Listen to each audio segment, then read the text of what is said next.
meus amigos e minhas amigas, vamos aqui para o nosso segundo encontro neste aulão de véspera. Espero que vocês estejam aproveitando as nossas aulas, pois tenho certeza absoluta que você será o próximo aprovado nesta primeira fase do exame da ordem e logo, daqui a pouco, faz a segunda fase e será advogado como eu. Tenho orgulho desta profissão. Senhores, nesse segundo momento, nesse nosso segundo encontro aqui, bem curtinho, o que temos a tratar?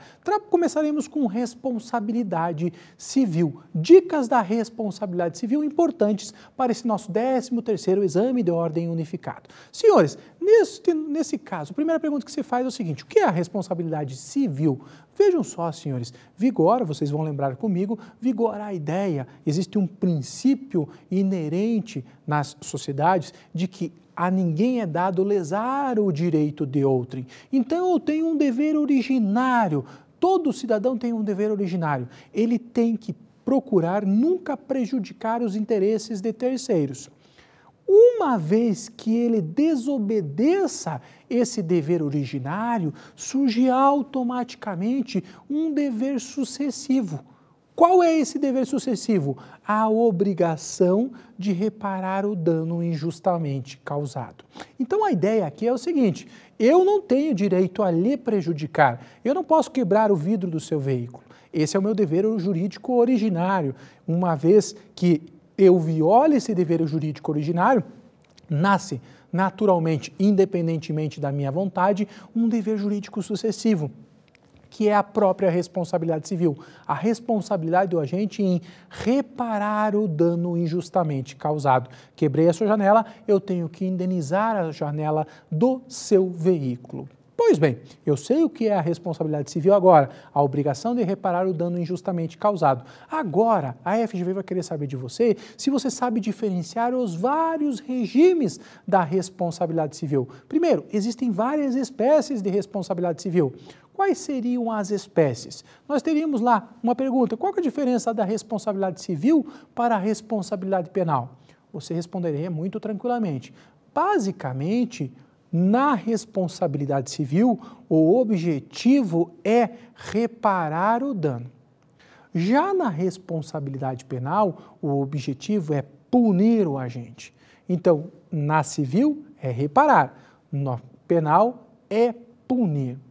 Uma outra diferença entre essas duas instâncias, entre esses dois regimes de responsabilidade. No caso da responsabilidade civil, o agente pode responder por fatos de terceiros. Já no caso da responsabilidade penal, não. Isso é inadmissível. A responsabilidade é sempre direta. Eu só respondo por ato meu. Então, tecnicamente, eu não poderia. Excepcionalmente, só responderia por atos de terceiros. E aqui também, nós temos aqui uma outra informação bem relevante para o caso da diferença entre essas duas espécies de responsabilidade, é a questão de eventualmente existir a independência. A pergunta que se faria a vocês é: nestes casos da responsabilidade penal e da responsabilidade civil, estas instâncias são independentes?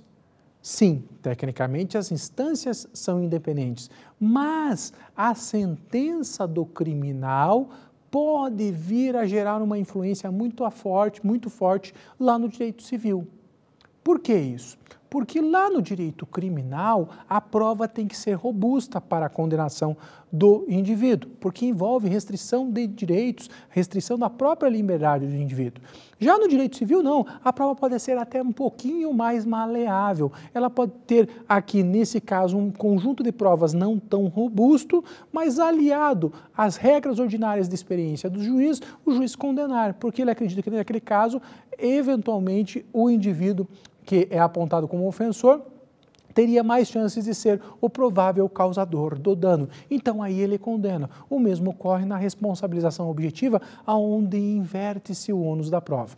Então, quando houver uma sentença criminal já passada em julgado lá no criminal, transitou em julgado, essa sentença faz também coisa julgada no cível. Então, as instâncias são independentes? Sim, mas até que ponto? Até o ponto em que haja uma condenação lá no juízo criminal, essa condenação tenha transitado em julgado. Se transitou em julgado, não se discutem mais as circunstâncias do evento, a autoria, a materialidade aqui no juízo civil. diferenças básicas entre a responsabilização penal e a responsabilização civil. Também poderia ser perguntado para você, meus amigos, o seguinte: qual que é a diferença entre a responsabilidade direta e a responsabilidade indireta? Vejam só, no caso da responsabilização direta, eu respondo com o meu patrimônio por atos próprios, atos causados por mim. Então, eu estou dirigindo o meu carro, eu furo uma preferencial, bato no seu automóvel, eu causei um prejuízo, você me aciona. Aqui eu estou respondendo por um ato meu, responsabilização direta. Mas pode ser que eu tenha emprestado esse automóvel para um amigo. E daí, neste caso, esse meu amigo é quem furou a preferencial. Você, vítima, pode acionar o meu amigo ou pode me acionar, pois nós somos responsáveis solidariamente. Ele é o responsável direto, foi ele que causou o dano e ele tem que responder com o seu patrimônio. Mas você pode também entrar com uma ação contra mim. Apesar de eu não ter sido o causador direto, eu fui um causador indireto na medida em que eu emprestei ao meu amigo esse veículo. Como esta coisa deveria estar sob a minha guarda, ela deveria estar sob a minha responsabilidade, se esta coisa causa um dano, eu respondo por este dano. Responsabilização indireta.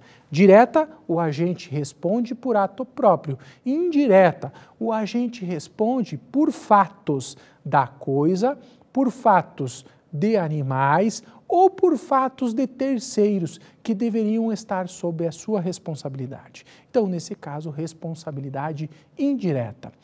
Nós veremos a caso de responsabilidade indireta quando nós tratarmos lá dos atos dos empregados, a responsabilidade do patrão por ato do empregado, a responsabilidade do dono do animal por ato, então, deste animal. Todos estes casos serão casos de responsabilização indireta. Também daí nós teríamos uma outra espécie que é muito importante aqui, dentre as várias, só estou separando as mais importantes e que tem grande chance de cair na sua prova. A diferença entre a chamada responsabilidade civil subjetiva e responsabilidade civil na sua modalidade objetiva. Qual é a diferença de uma para a outra? A responsabilidade civil subjetiva é aquela do regime clássico, quando nasce a responsabilidade civil. Ali é necessário, é imprescindível a existência da culpa, o chamado ato ilícito, o ato contrário ao direito, a falta de cautela do agente. Então, no caso da responsabilização subjetiva, o ofendido, a vítima, tem que comprovar a culpabilidade. Então, ele tem que comprovar o quê? O ato ilícito, aqui entendido a culpa do agente, o ato ilícito praticado pelo agente, o dano suportado por si, o dano suportado pela vítima, e o nexo de causalidade entre este ato ilícito e o dano suportado pela vítima. Então, no caso de um acidente de trânsito, o indivíduo furou a preferencial. Eu tenho que comprovar que o sinal estava vermelho para ele e verde para mim. Se as testemunhas são conflitantes, nesse caso eu não preencho os requisitos do 333, lá do CPC, que é o ônus da prova, incumbe ao autor, 3331, eu não consigo, nos casos das testemunhas conflitantes, o juiz teria que julgar improcedente, porque a vítima não comprovou a culpabilidade do ofensor. Aqui, neste caso da responsabilidade subjetiva, é primordial a comprovação da culpabilidade. Vítima comprova a culpabilidade, comprova o dano e o nexo de causalidade.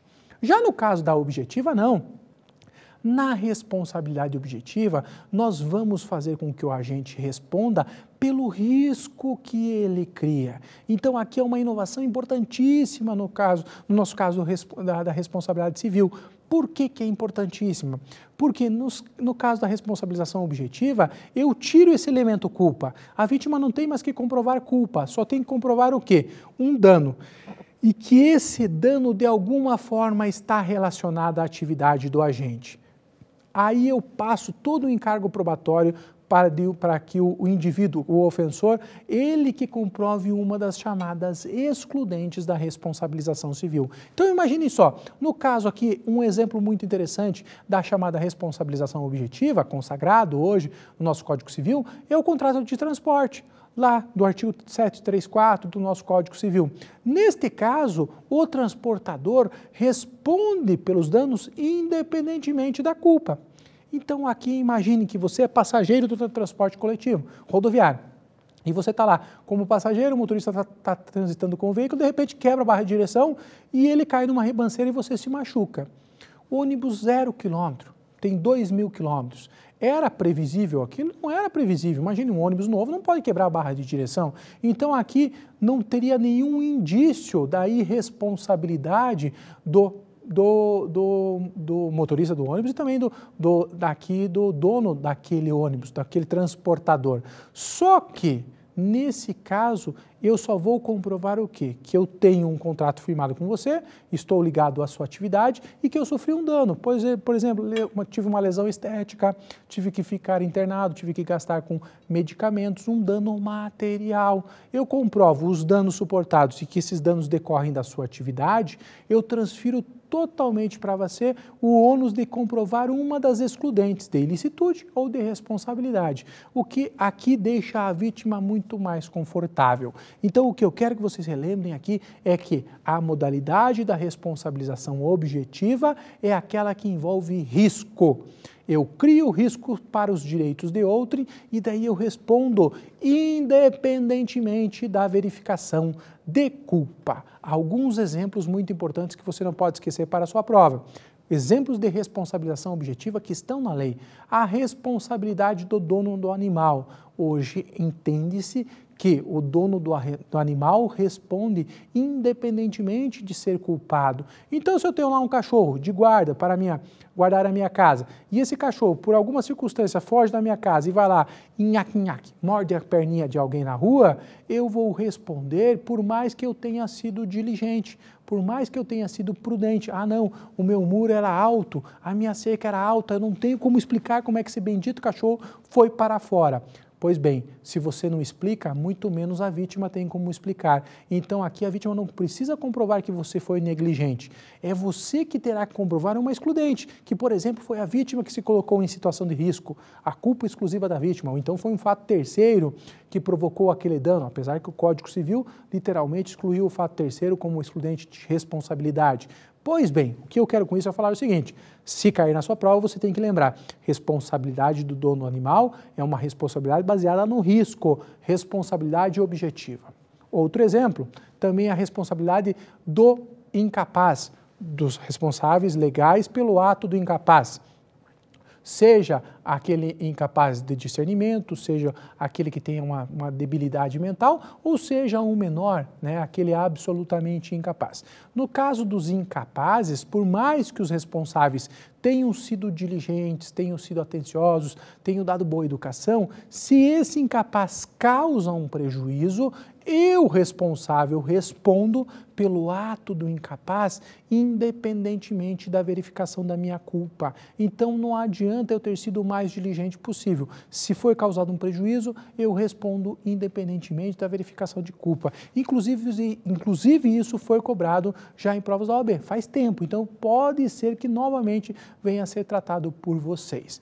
Também, um outro exemplo seria dos empresários por produtos postos na circulação, dos produtos postos em circulação e também dos patrões por atos dos empregados. Nesse caso, lá no 932.3, na realidade vocês lerão todos os incisos, todos aqueles personagens que estão lá do 932, inclusive aqui os patrões por atos dos empregados, serviçais ou prepostos nesta qualidade. O 932, conjugado com o 933, nos dão claros exemplos de responsabilização objetiva.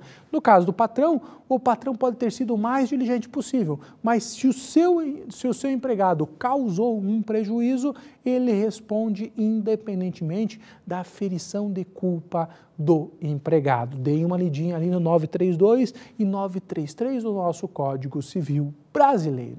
Muito bem, senhores, aqui eu já tenho uma diferenciação muito boa entre os vários regimes jurídicos. E devemos tratar aqui basicamente dos elementos de algumas excludentes, para depois só dar um pitaquinho, uma lembrança só na área de contratos. Senhores, com relação aos elementos, vamos falar dos elementos principalmente só do dano, tá? Com relação ao dano, quais são os danos indenizáveis? Pois bem, pode vir a ser perguntado para vocês, em sede de responsabilidade civil, quais danos se indenizam?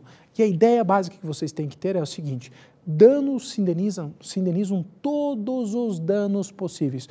Todos os danos suportados pela vítima devem ser indenizados, desde os mais pequenininhos até aquele mais elevado, de grau superior. Todos os danos. A vítima não pode ficar descoberta de nenhuma forma.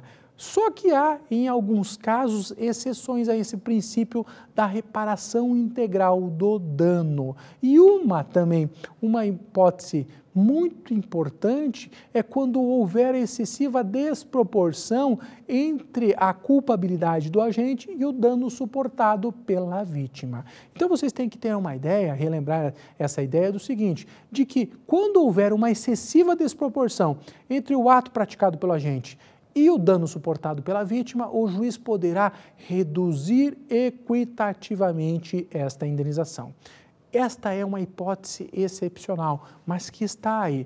Então, o que aconteceria? Se a FGV perguntar a você se é possível que o juiz reduza a indenização em hipóteses excepcionais, quando haja uma grave desproporção entre o ato praticado pelo agente e o dano suportado pela vítima, você vai apontar, isso é verdade sim. O que aconteceria nesse caso? Um exemplo bem simples desse caso. Imagine, eu tenho uma filhinha de 1 ano e 1 mês, a querida Pietrinha. Pietrinha vai comigo visitar um amigo, esse amigo trabalha numa refinaria. Eu deixo lá a Pietrinha por 30 segundinhos, soltinha, conversando com meu amigo, e de repente a Pietra vai lá e aperta um botão e faz com que pare toda a produção naquela refinaria.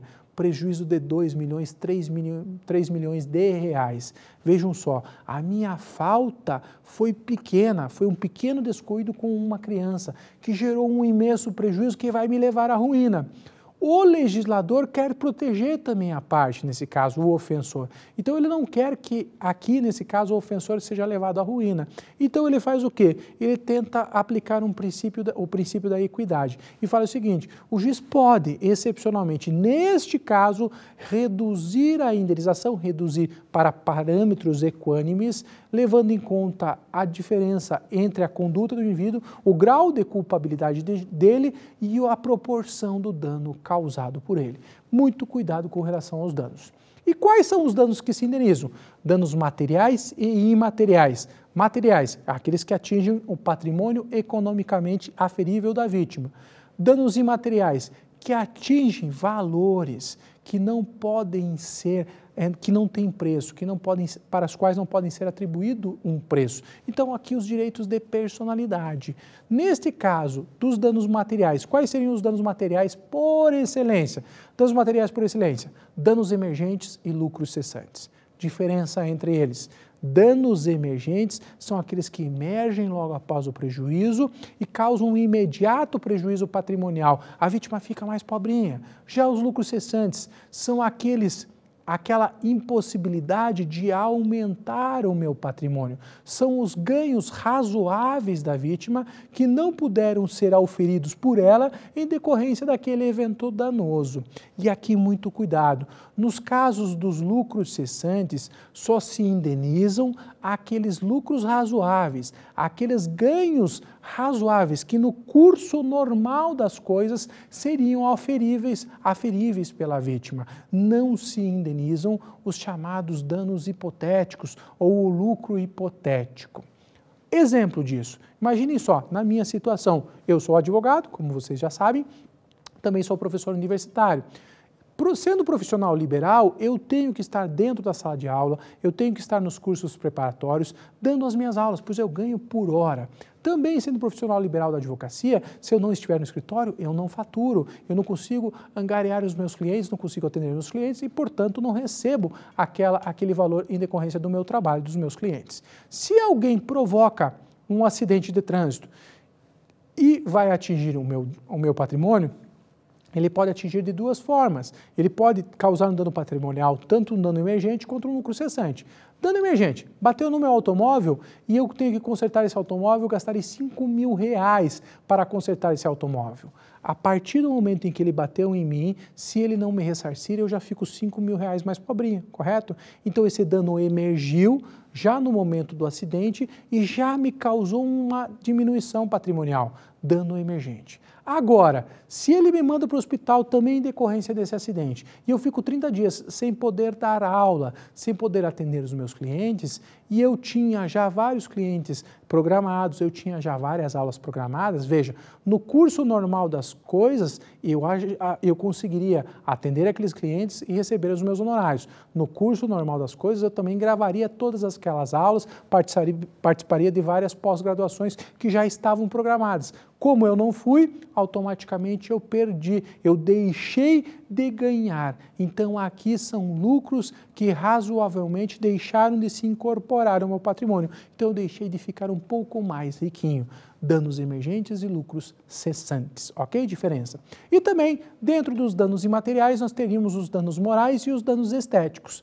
Muito cuidado, aqui só uma dica que eu não tenho tempo. Neste nosso tempo, o tempo é muito curto, eu não posso alongar muito esta aula. Nesse caso, dos danos imateriais, o indivíduo pode sofrer em decorrência de um mesmo evento tanto danos morais quanto danos estéticos. Só que havia uma discussão muito grande se era possível cumular os danos morais e os danos estéticos numa mesma ação, já que os dois traziam o mesmo efeito para a vítima. A vítima, tanto no dano moral quanto no dano estético, ela ficava o quê? Ela sofria uma dor profunda, ela ficava angustiada, ela tinha sentimentos de dor, de sofrimento em decorrência do evento danoso. E daí se discutiu o seguinte, se tanto dano moral quanto dano estético geram dor na vítima, se eu indenizar 2 vezes a dor, então eu teria o chamado bis in idem.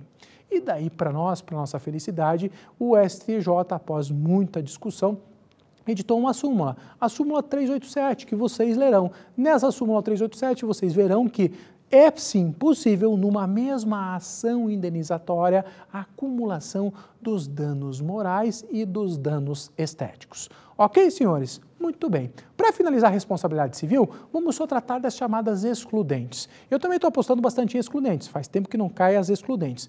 As excludentes podem ser tanto de ilicitude quanto de responsabilidade. Qual a diferença das excludentes de ilicitude e de responsabilidade? Vejam só, nas excludentes de ilicitude, nós não temos ato ilícito, exercício regular de um direito, o estado de necessidade, a legítima defesa. Nestes casos, quando pratico o ato, eu não pratico um ato contrário ao direito, eu pratico um ato em conformidade com o direito, então um ato lícito. Já nas excludentes de responsabilidade, nós temos uma outra diferença. Aí aqui, nesse caso, nós temos a chamada quebra do nexo de causalidade. Não há nexo de causalidade entre o ato praticado pelo agente e o dano suportado pela vítima. Por quê? Porque há outro fator, outro evento que influencia naquele resultado.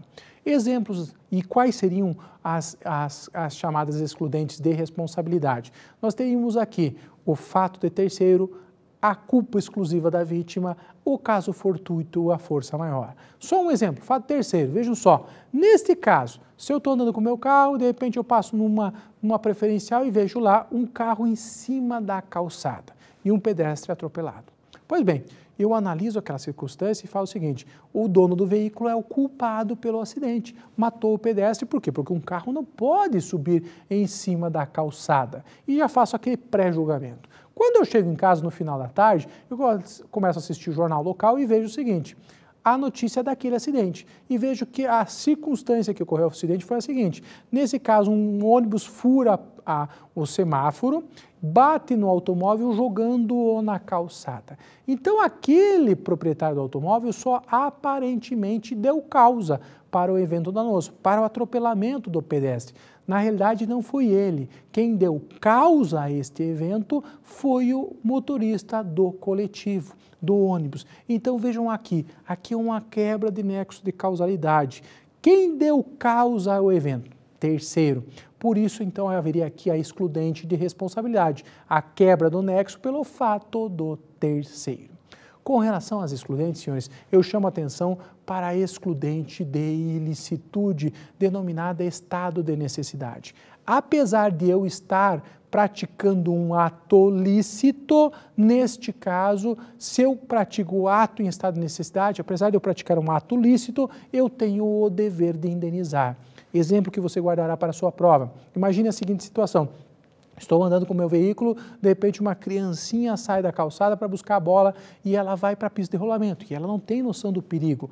Eu vejo a criancinha e eu percebo que eu atropelarei e matarei aquela criancinha. O que eu faço? Eu jogo meu carro para a contramão e atinjo um outro veículo que está vindo na sua regular mão de direção. Aqui eu provoco um prejuízo a terceiro, mas por quê? Porque eu quero preservar uma vida humana. Sopesando aqueles dois valores, eu pratico um ato aqui visando preservar uma vida humana, causando um prejuízo material a terceiro. Aqui eu não pratiquei ato ilícito, pratiquei ato lícito. Por mais que eu tenha praticado ato lícito, isso não me desonera do dever de indenizar. Eu terei que indenizar a vítima do evento danoso, nesse caso o proprietário do outro veículo, e entrar com uma ação de regresso contra o verdadeiro causador. Então aqui no caso os responsáveis legais por aquela criancinha. Então muito cuidado, é uma das excepcionais hipóteses de responsabilização por ato lícito. Se a FGV for lhe perguntar, ele vai querer fazer essa confusão. Ele vai falar da excludente, levando em conta, fazendo com que você interprete como sendo mesmo uma excludente de ilicitude, mas ele quer saber de você se você sabe que, neste caso, apesar de ser um ato lícito, eu vou responder com o meu patrimônio por um ato lícito praticado. Muito cuidado com esta hipótese. E para encaminhar aqui para o final da nossa aula, senhores, só vou falar um pouquinho de contrato e vou falar o seguinte, eu quero só relembrar dos princípios contratuais, chamando a atenção para o princípio da boa-fé. Como vocês sabem, o contrato mudou toda a sua roupagem lá do direito moderno para o direito contemporâneo. E daí um tema recorrente em todas as provas da OAB são os princípios contratuais. Neste caso, nós temos vários princípios que regem o direito dos contratos. Princípio da autonomia da vontade, princípio do consensualismo, princípio da força obrigatória dos contratos e hoje ainda agregados a esses o princípio da boa-fé, da função social do contrato e da justiça contratual, também denominado por alguns de equivalência material das prestações. Pois bem, princípio da autonomia da vontade. Eu tenho a liberdade de contratar com quem eu quiser e o que eu quiser. Lá no direito moderno, esse direito era absoluto. Eu tinha autonomia mais absoluta possível. Hoje, essa autonomia já está mais restrita. Restrita pelo quê? Pelos princípios da boa-fé e probidade, pelo princípio da função social do contrato. Princípio do consensualismo. Basta o consenso para que o contrato seja criado. Há uma exceção muito importante, que são aqueles contratos reais. Os contratos reais exigem a entrega da coisa para que ele seja perfectibilizado. Então, muito cuidado. Um princípio do consensualismo basta encontro de vontades para criar seu contrato. Essa é a regra. Mas existem algumas exceções nos casos dos contratos reais. Também o princípio da força obrigatória dos contratos, que vocês lembram lá do Pacta Sunt Servanda. Contrato faz lei entre as partes e deve ser cumprido independentemente dos efeitos desejados pelas partes. Nesse caso, isso é uma verdade. Esse princípio ainda vigora, mas ele é o quê? Relativizado hoje pelo princípio, principalmente pelo princípio da função social do contrato. Princípio da função social. Função social do contrato, aqui o legislador quer compatibilizar o interesse individual com o interesse coletivo. E o contrato não pode ferir princípios caros à sociedade, tal como a liberdade, saúde, segurança, meio ambiente, dignidade da pessoa humana. E também não pode o quê? Privilegiar, colocar uma posição, aliás, privilegiar não, mas colocar um contratante em posição de submissão ao outro. E daí sim, para finalizar, o princípio da boa-fé e da probidade. Por este princípio, o legislador espera que os contratantes ajam da forma mais correta, mais honesta, mais leal possível. Ele quer aqui proteger a confiança. O contratante não pode defraudar a confiança da outra parte. Ele deve agir de forma correta, honesta e leal. Só que o nosso examinador vai querer saber de você o seguinte, existem duas formas da boa-fé, duas espécies de boa-fé. A boa-fé chamada subjetiva e a boa-fé chamada objetiva. Boa-fé subjetiva é a boa-fé crença. Eu acredito estar agindo em conformidade com a lei, mas posso não estar agindo. E a boa-fé objetiva? Boa-fé objetiva é um modelo ideal de conduta, é aquele modelo que deve ser seguido pela parte no caso concreto, independentemente dele estar pensando estar agindo ou não em conformidade com a lei.